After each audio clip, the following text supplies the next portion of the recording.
Hello everyone and welcome back to my channel. Today I would like to talk about the movement of the bow arm, and not just the movement of the whole arm and hand, but also when we use only part of the arm, or perhaps only the hand, or even only the fingers. Because very often bowings don't work out like we want them to work out because we're not quite sure how much of our arm to move when. So that's what I would like to talk about in today's video. Now, it's quite a simple rule. If we play slowly, then we use the whole arm. We use the upper arm, we use the lower arm, the hand and fingers. So if I'm playing slow notes with the whole bow,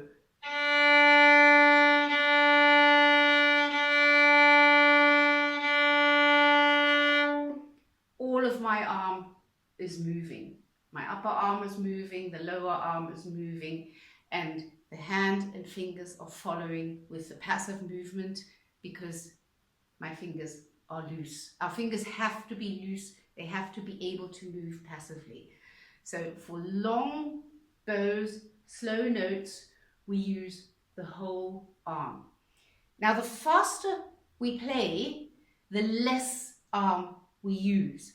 So if I move from slow whole bows to faster notes, you will notice that as from a certain speed, I'm only using my lower arm and hand and fingers. So I'll start with the whole bow, whole arm. And as I get faster, now I'm just using my lower arm. The upper arm just stays where it is. It's just lower arm, and hand and fingers follow passively.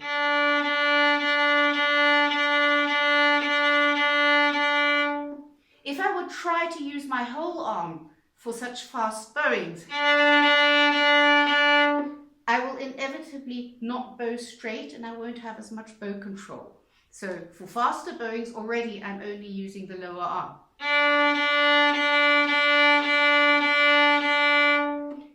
If you find this difficult to feel, there's a very good trick.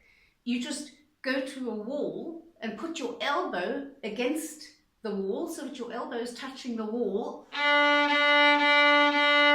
and that forces you to use that joint because it keeps your upper arm in place, and then you'll feel what it feels like just to use the lower arm. So if you feel it's difficult to feel if you're just using your lower arm, then just putting your elbow against the wall just for a few bow strokes to experience the feeling, that should help you.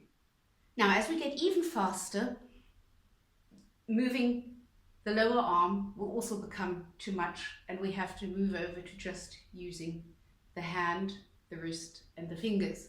So if I use just the lower arm,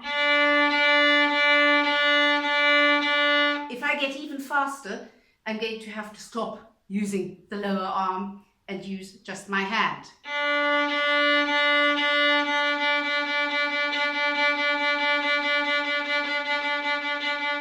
I'm hardly using the lower arm at all because that would be too fast.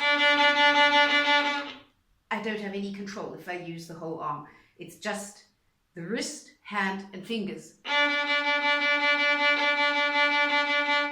And if I get even faster, it's actually only the fingers.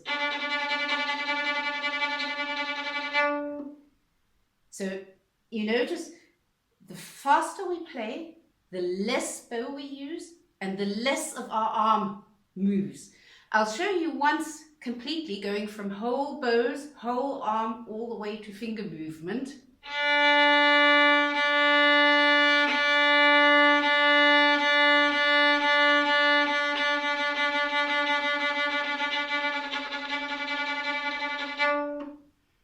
So just knowing this already helps you, because that will help you organize your bow division when you're playing pieces, making sure that when you have faster notes, you use less bow and less of your arm moves. Where it becomes very important is when we have string crossings.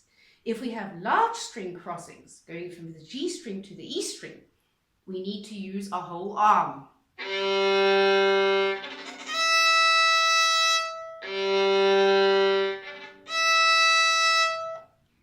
If we have smaller string crossings with neighboring strings and they are fast, then it's a lot better if we only use our hand.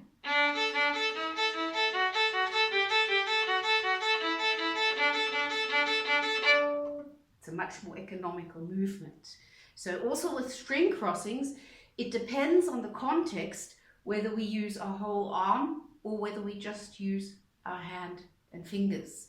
So knowing this will help a lot, particularly if you have a passage where you're not quite sure why it's not working and you're not quite sure if it's the coordination between left and right hand or what the actual problem is. Check out your bow division and check out if you're perhaps using too much of your arm for a movement which is actually fast and needs to be done in a smaller movement. Okay, I hope you find this useful. Of course, as always, let me know in the comments if you have any questions, and happy practicing.